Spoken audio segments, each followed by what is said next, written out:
11, por favor. Estamos viendo cómo la perspectiva de los profetas acerca de la salvación. Y Ezequiel es alguien que empieza a pronunciarse ya por el bautismo. Es algo que a mí me encanta. Y la vida nueva, o sea, el nuevo nacimiento.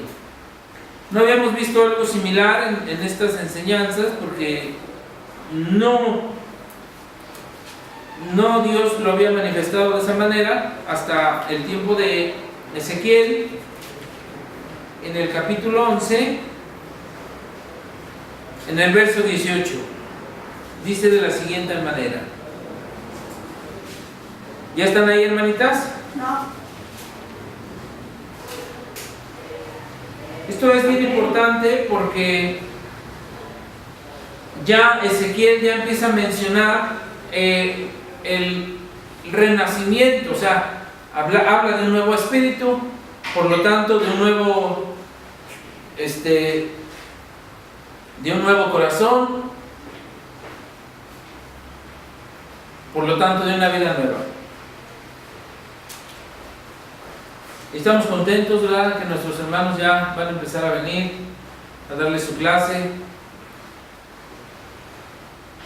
de que no nos olvidan, a pesar de que vienen de tan lejos, casi 2 horas y media, casi 3 de distancia. Que Dios los lleve con él. Dice Ezequiel 11, 18, dice de la siguiente manera, dice: y volverán allá y quitarán de ella todas sus idolatrías, todas sus abominaciones, y les daré un corazón y un espíritu nuevo. Repite conmigo: un corazón y un espíritu nuevo. Corazón y un espíritu nuevo. Más fuerte. ¿Cómo dice? Y les daré un corazón y un espíritu nuevo. Dice: pondré dentro de ellos y quitaré el corazón de piedra de en medio de su carne, y les daré un corazón de carne. Fíjense cómo ahí ya el profeta Ezequiel está hablando de un nuevo nacimiento, un corazón y un espíritu nuevo.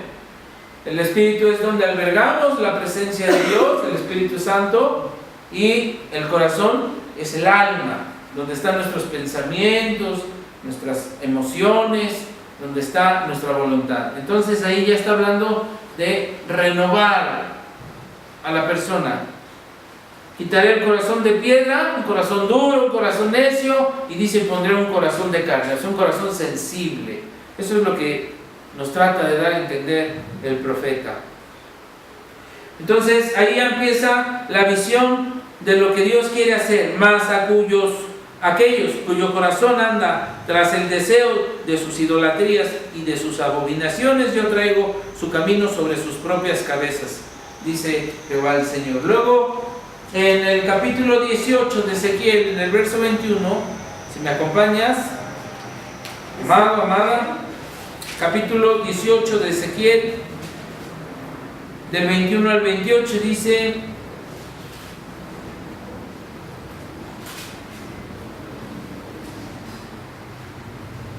mas el impío, si se apartare de todos sus pecados que hizo, y guardare todos mis estatutos, e hiciere según el derecho y la justicia, y ahí, según el derecho, pues es el derecho divino, el derecho que Dios nos ha establecido, y la justicia, obviamente la justicia de Dios, de cierto vivirá, no morirá. Ya está hablando del tema de la eternidad ahí.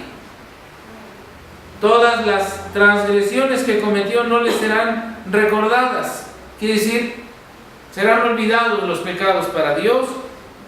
En su justicia que hizo, vivirá. Con respecto a lo que Él haya hecho, es por eso que Él ganará la vida eterna.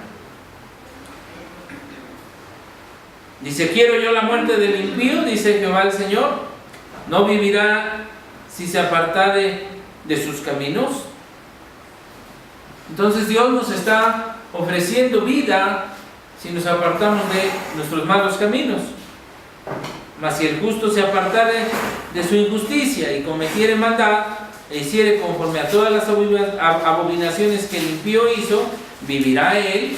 Fíjense cómo dice: por aquellos que dicen que ya salvo hoy y salvo para siempre. Predicadores muy reconocidos he escuchado decir, me preguntan a este predicador que sale en un canal ahí muy conocido de televisión, que si un suicida se puede salvar, y dice que sí.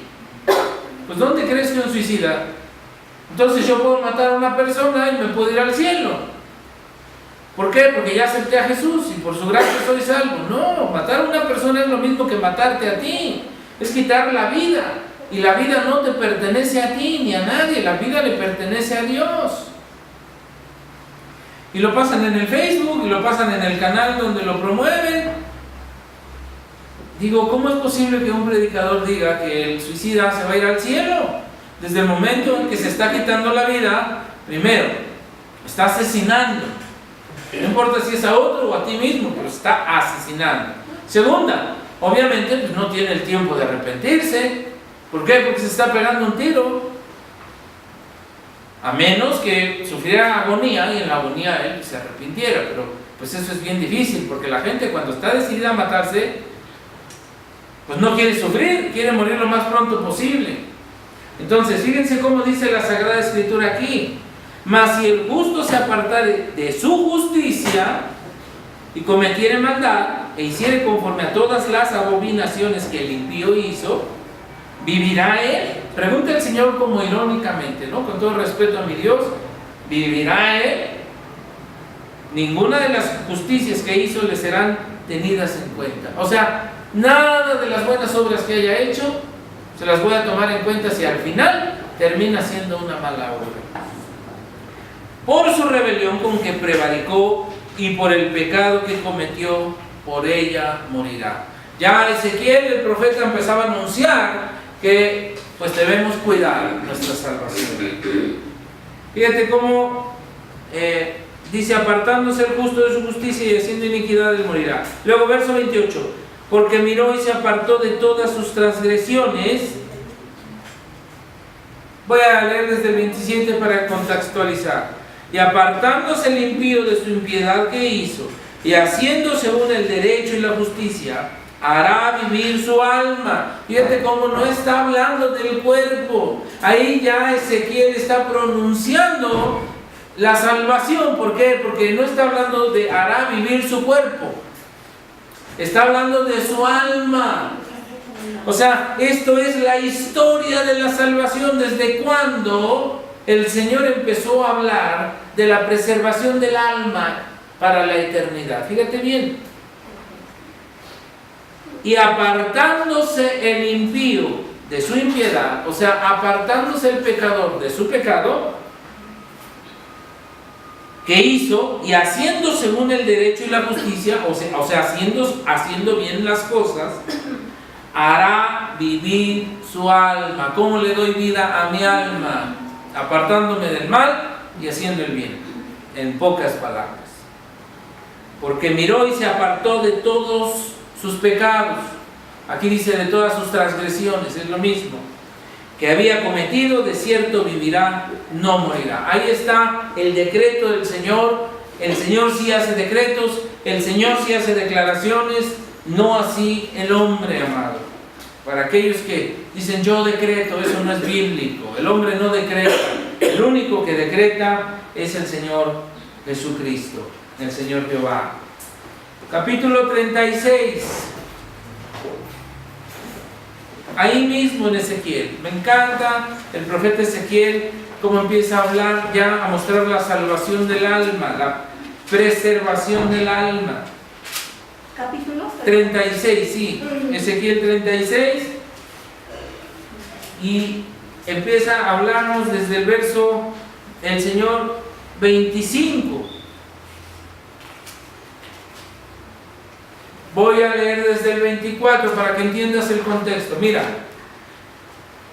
Yo os tomaré de las naciones y os recogeré de todas las tierras y los traeré a vuestro país. Y ahí dice, esparciré sobre vosotros agua limpia, y seréis limpiados de todas vuestras inmundicias, y de todos vuestros ídolos os limpiaré. Os daré un corazón nuevo y pondré un espíritu nuevo dentro de vosotros, la nueva vida. Fíjate bien. Y quitaré de vuestra carne el corazón de piedra y os daré un corazón de carne. Y pondré dentro de vosotros mi espíritu y haré que andéis en mis estatutos y guardéis mis preceptos y los pongas por obra. Fíjate nada más qué tremenda enseñanza del profeta Ezequiel. Te la voy a traducir en lo siguiente. 24. Tomaré de las naciones, recogeré de todas las tierras y traeré a vuestro país. Esparciré agua limpia, es el bautismo. Seréis limpiados de todas vuestras inmundicias y de todos vuestros ídolos os limpiaré. En el bautismo nos lavamos del pecado. El pecado queda atrás y empezamos una nueva vida. ¿Cómo? Dice, os daré un corazón nuevo. Tu alma ya no va a ser la misma de antes. Ya no vas a pensar igual, ya no vas a sentir igual. Ahora vas a pensar y a sentir diferente. Pondré un espíritu nuevo dentro de nosotros. Ahí está el nuevo nacimiento. Ya tu espíritu viejo, contaminado, ya no va a existir. Dios te va a dar un nuevo espíritu. Un espíritu que alberga al Señor. Un espíritu que aprecia su palabra. Un espíritu que busca su presencia. Y quitaré de vuestra carne el corazón de piedra. Te haré menos insensible. Te voy a hacer sensible. La gente allá no entiende. No comprende cómo es que alabamos, escuchamos la palabra con gusto. ¿Por qué? Porque su corazón está duro.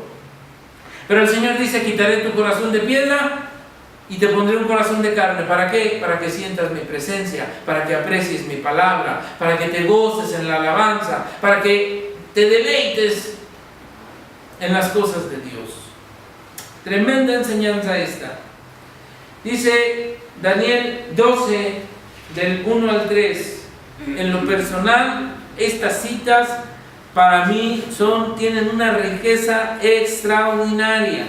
No son del Nuevo Testamento, son del Antiguo Testamento, de la Torá, de los profetas. Pero por eso mismo son tan preciadas para los que amamos al Señor y para los que nos deleitamos en su palabra. ¿Por qué? Porque ya anunciaba el Señor su salvación. Ya anunciaba el bautismo, ya anunciaba el nuevo nacimiento, ya anunciaba el Señor cómo habría de ser la salvación. Esa cita, por favor, subráyala en tu Biblia. Ezequiel 36, del 24 al 27. Luego a ver lo que dice Daniel 12. En el verso 1 y al verso 3 dice así: en aquel tiempo se levantará Miguel. ¿En cuál tiempo? Daniel estaba profetizando acerca de este tiempo, el tiempo en el que tú hoy estás presente.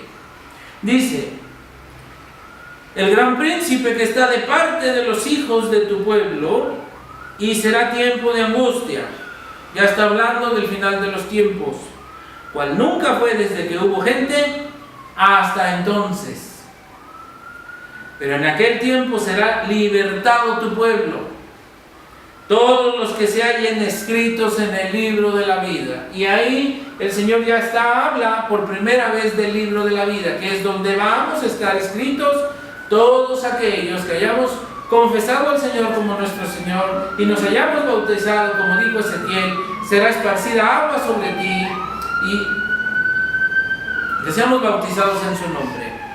Muchos de los que se duermen en el polvo de la tierra serán despertados. Está hablando también ahí Daniel, el profeta Daniel, de la resurrección de los muertos.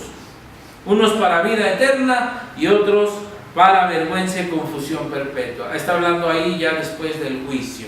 Cuando sean levantados es cuando viene el juicio, no cuando mueres, sino hasta que sean levantados los muertos y venga el Señor por su iglesia. Por eso dice aquí, fíjate cómo dice: será libertado tu pueblo, todos los que se hallen escritos en el libro de la vida, y muchos de los que duermen en el polvo, o sea, los que ya fueron sepultados de la tierra, serán despertados, unos para vida eterna, primeramente Dios, nuestros familiares, los que hayan creído en el Señor Jesucristo, los que se hayan bautizado. Los entendidos resplandecerán como el resplandor del firmamento, y los que enseñan la justicia a la multitud como las estrellas a perpetua eternidad. ¿Sabes quiénes son los entendidos? Ustedes. Ustedes que están ya comprendiendo el significado de la Sagrada Escritura. Ustedes que están comprendiendo cuál es el plan de Dios para sus vidas. Ustedes que están comprendiendo de dónde los rescató el Señor. Ustedes son los entendidos, aquellos que comprenden y entienden el significado de la sangre vertida en la cruz del Calvario. Ustedes que comprenden que el Señor no está muerto, el Señor resucitó y está vivo y está sentado en su trono esperando el tiempo de acercarse a su iglesia, a su esposa, para las bodas del Cordero. Eso es para ustedes, amados. Me encanta cómo lo enseña en estos pequeños 3 versículos. Daniel hace una síntesis de lo que es la salvación.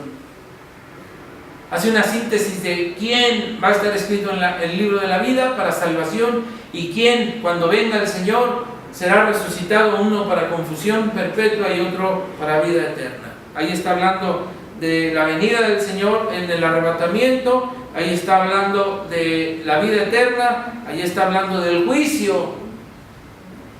Es un resumen extraordinario. Y luego dice Sofonías 3 del 1 al 9. Adelantito, voy en orden. Acompáñame, amado. Sofonías, son más o menos unos 2 libros adelante. Sofonías 3.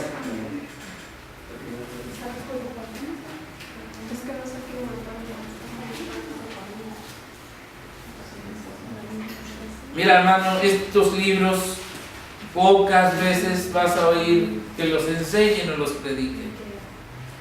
Por eso aprecia que el Señor te está regalando esto hoy. La historia de la salvación viene desde el principio de la creación. No creas que fue algo nuevo, algo que inventaron los protestantes o algo que inventaron no. Esto lo hizo Dios para ti y para mí, para los que amas. 3 dice, del 1 al 9 dice: ¡ay de la ciudad rebelde y contaminada y opresora! No escuchó la voz ni recibió la corrección. Hay gente que se le habla y no escuchan la voz ni quieren que nadie los corrija. Dice: ¡ay de aquellos! No confiaron en Jehová, no se acercaron a su Dios. Sus príncipes en medio de ella son leones rugientes, son jueces, lobos nocturnos que no dejan hueso para la mañana. Eso lo estamos viviendo hoy. Los gobernadores, los diputados, no digo que todos, para que no haya susceptibilidades ahí lastimadas, pero muchos solamente están como lobos rapaces, suben a los puestos de gobierno con la intención de enriquecerse, de ver qué se llevan. Jamás piensan en los pobres, en los necesitados, en las necesidades que hay en las naciones. No, sus profetas son livianos. También hay muchos profetas livianos. Profetizan mentira, adulan a la gente. ¿Para qué? Para recibir buenas ofrendas. No digo que todos, repito. Hombres prevaricadores. Sus sacerdotes contaminaron el santuario, falsearon la ley. Sus sacerdotes son los que ministramos la palabra de Dios. Profanar el santuario es meter un fuego extraño a la iglesia. Es contaminar la palabra de Dios, el evangelio, con falsas doctrinas, con doctrinas de demonios, con costumbres paganas, fiestas paganas, costumbres paganas. Eso es contaminar el santuario. ¿Cuántos pastores no ocupan ya el templo como una disco, como un estrado de fiesta solamente? hacen bailables, ponen payasos. O sea, yo no tengo nada en contra siempre y cuando se evangelice, se edifique. Si viene un payaso aquí y nos enseña la palabra y enseña a los niños, es bienvenido. Pero si nada más lo traes para distraer a la gente o para atraer a la gente, entonces estás equivocado y estás profanando el santuario del Señor. Es por eso tan importante que nosotros no nos contaminemos de las cosas del mundo, porque venimos y contaminamos el altar de Dios. Jehová en medio de ella es justo, no hará iniquidad. De mañana sacará a luz su juicio, nunca faltará, pero el perverso no conoce la vergüenza. Hice destruir sus habitaciones, están asoladas. Hice desiertas sus calles hasta no quedar quien pase.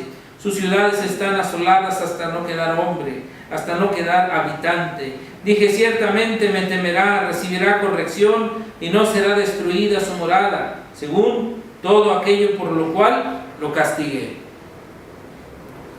Fíjate cómo dice, no será destruida su morada, según todo aquello por lo cual lo castigué. Mas ellos se apresuraron a corromper todos sus hechos. Corrupción. Esto es muy serio, amado. Cuando venga el Señor por su iglesia y te desaparezcas de este plano terrenal y lo veas cara a cara al Señor y veas a tu gente amada, a la que vino al templo, a la que sirvió en el templo, a la que vivió en santidad, cuando llegue ese momento te vas a regocijar por siempre. Y no así los que lo tomaron a la ligera, los que no lo creyeron, los que pensaron que esto era un simple pasatiempo, los que pensaron que esto era una simple religión. Se lamentarán. Yo quiero que estés gozándote en la presencia de Dios con todos los que amas y que puedas decir, ya no va a haber más dolor, ya no va a haber más enfermedad, ya no va a haber más peligro, ya no va a haber más hambre, ya no va a haber más tristeza, ya no va a haber más soledad. Yo espero que tú puedas llegar a ese tiempo y estar con tus hermanos gozándote en la presencia de Dios. ¿Amén? Nadie quiere ir. Amén. Ok. Malaquías 4, del 2 al 6. Dice más, a vosotros los que teméis mi nombre, repite conmigo mi nombre.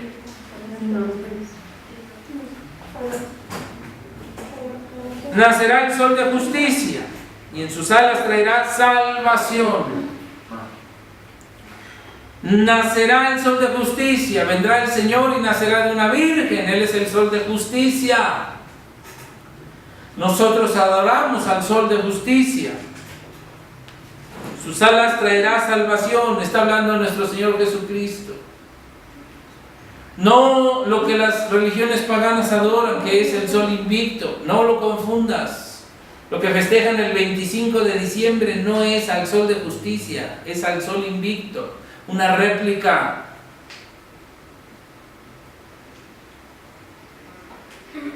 Mal hecha, un usurpador que adora a la iglesia babilónica. No, nosotros adoramos al sol de justicia, dice, y en sus alas traerá salvación. Él es el único que puede salvar a la humanidad, y ya lo hizo. Y saldréis y saltaréis como becerros de la manada. Hollaréis a los malos, los cuales serán ceniza bajo las plantas de vuestros pies. Hollaréis a los malos, destruirás a los malos en el día que yo actúe, ha dicho Jehová de los ejércitos. Mateo 1, 21. Ahora pasamos ya de la visión o la cosmovisión hebrea, que es la Torá y los profetas, a la cosmovisión griega, que es el Nuevo Testamento. Pero el Señor sigue hablando de la salvación, porque para Él eso es a lo que Él vino, a salvarte. Mateo 1, del 21 al 23, fíjate bien lo que dice: y dará a luz un hijo, llamará su nombre Jesús, porque él salvará a su pueblo de sus pecados. Todo esto aconteció para que se cumpliese lo dicho por el Señor por medio del profeta, cuando dijo: he aquí una virgen concebirá y dará a luz un hijo, y llamarás su nombre Emmanuel. ¿Por qué Emmanuel y no Jesús? Jesús fue el nombre que le dio María, porque eso quiere decir el Salvador o Él salva. Él se traduce en el hebreo como Dios, Dios salva. Pero Emmanuel significa Dios con nosotros. Entonces, lo que realmente el ángel le dijo a María es: su nombre será Dios con nosotros.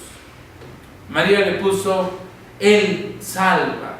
Es una forma de nombrar al Señor. Despertando José del sueño, hizo como el ángel del Señor le había mandado y recibió a su mujer, pero no la conoció hasta que dio a luz a su hijo primogénito. Ahí la palabra conoció quiere decir no tuvo relaciones sexuales con ella hasta que dio a luz a su hijo primogénito. Una vez que dio a luz al Señor, ya entonces después tuvo más hermanos María, más hijos María, perdón. Como defienden esto la iglesia babilónica y dicen que no, que ya no tuvo más hijos. Ahí en Mateo 13:53 está muy claro y dice hasta los nombres de los hermanos de Jesús. Mateo 3 del 2 al 12, del 2 al 17 y termino. Mateo 3 verso 2 dice de la siguiente manera: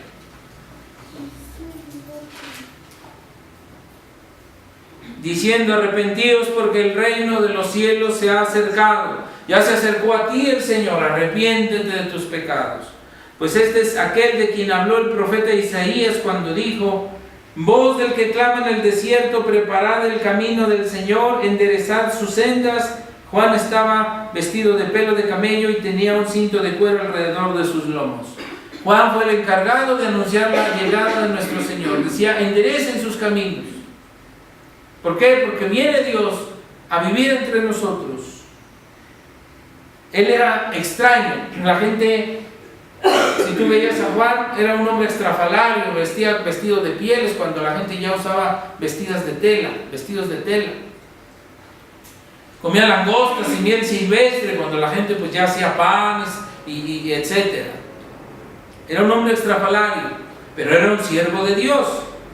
Salía a él Jerusalén y toda Judea y toda la provincia de alrededor del Jordán, y eran bautizados por él en el Jordán. Ya bautizaba. ¿Por qué bautizaba Juan? Porque era parte de la salvación, porque era indispensable que eso que dijo Ezequiel en el capítulo 36 fuera esparcida agua sobre ellos. ¿Para qué? Para renovar sus vidas, darles un nuevo espíritu y darles un nuevo corazón, de modo que renacieran a una nueva vida, una vida en donde ya no habría pecado, y en donde si hubiera pecado, habría quien justificara ese pecado por medio de la cruz, que es el Señor Jesucristo. Eran bautizados por él en el Jordán, confesando sus pecados. Al ver él que muchos de los fariseos y de los saduceos venían a su bautismo, les decía: generación de víboras, ¿quién les enseñó a huir de la ira venidera? ¿Por qué les decía esto Juan? Porque ellos no se iban a bautizar de corazón. Se bautizaban porque sabían que era necesario para la salvación. Lo hacían como un simple rito. Por eso Juan les decía: hipócritas, ¿quién les ha enseñado a huir de la ira venidera? O sea, ustedes vienen por miedo, porque saben que cuando venga el Señor no se van a salvar, pero no vienen por convicción, no vienen porque realmente aman al Señor, no vienen porque realmente quieren salvar e ir a una vida eterna. No quieren pagar el precio. Por eso Juan los exhortaba públicamente y lo hacía de frente, sin temor.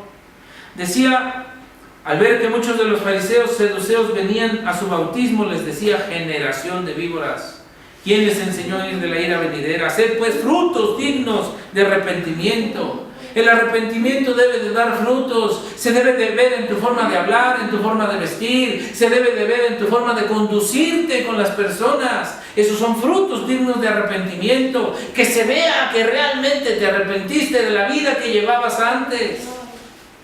Y dice después, no penséis decir dentro de vosotros mismos, a Abraham tenemos por padre, porque yo os digo que Dios puede levantar hijos a Abraham aún de estas piedras.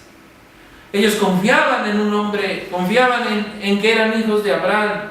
Dice, Dios le puede levantar de las piedras a Abraham hijos. Y yo también, dice, el hacha está puesta a la raíz de los árboles, por tanto todo árbol que no da buen fruto es cortado y echado al fuego. Tú has sido llamado a dar buen fruto. ¿Qué es buen fruto? Frutos dignos de arrepentimiento. Yo me arrepentí de la vida anterior, ahora mi fruto es diferente. Ahora decía groserías, ya no digo groserías. Iba a los bailes, ahora vengo al templo. Oía música del mundo, ahora oigo alabanzas. Robaba yo a la gente, ahora ayudo a la gente. Esos son frutos dignos de arrepentimiento. Lo demás es una generación de víboras hipócritas que solamente van a bautizarse para evitar la ira de Dios. Por eso el Señor enseña qué son los frutos dignos de arrepentimiento. Dice, entonces Jesús vino a Galilea, a Juan, al Jordán, para ser bautizado por él. Ve nada más. Si nuestro Señor Jesucristo fue y se bautizó por el apóstol Juan, perdón, por el profeta Juan, porque Juan el Bautista es uno y Juan el apóstol es otro, perdón, este es Juan el Bautista. ¿Por qué no habríamos de hacerlo nosotros? Y fíjate lo que dice. Mas Juan se oponía diciendo, yo necesito ser bautizado por ti y tú vienes a mí. Pero Jesús le respondió, deja ahora, porque así conviene que cumplamos toda justicia. Así conviene que se cumpla todo lo que está escrito. Eso es lo que está diciendo Jesús. Voy a cumplir cada una de las cosas que están escritas en la Sagrada Escritura. Entonces le dejó, y Jesús, después que fue bautizado, subió luego del agua, y aquí los cielos fueron abiertos, y vio al Espíritu de Dios que descendía como paloma y venía sobre él. Escucha bien, como paloma, no como persona. Y hubo una voz de los cielos que decía, este es mi Hijo amado, en quien tengo complacencia. Claro, el Dios Todopoderoso, infinito, se encarna en Jesús, pero recuerda algo. Él es omnipresente, Él es omnisapiente, Él es omnipotente. Dice, se oyó una voz, no dice se vio otra persona, o la primera persona de la Trinidad. No dice eso la Biblia. Dice, y se oyó una voz, y descendió el Espíritu de Dios como una paloma, no como la segunda persona. Cuento católico. ¿Ok? Entonces se manifiesta primero el Señor en carne, el Señor en espíritu y el Señor en esencia. Se manifiesta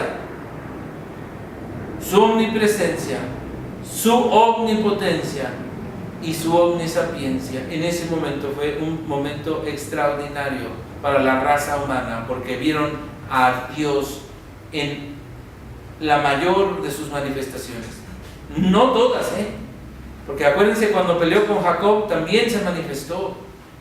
Cuando se dejó ver por esa luz por Moisés, también se manifestó el Señor.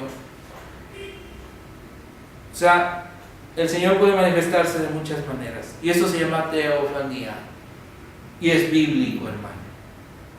Hasta aquí dejamos esta enseñanza. Que Dios te bendiga. Por favor, no te pierdas esta serie. Esta serie habla de lo más importante del mensaje bíblico, que es tu salvación. Que Dios te bendiga. Dale like a esta enseñanza y ponle push a la campanita para que te lleguen las notificaciones de toda esta serie. Que Dios te guarde.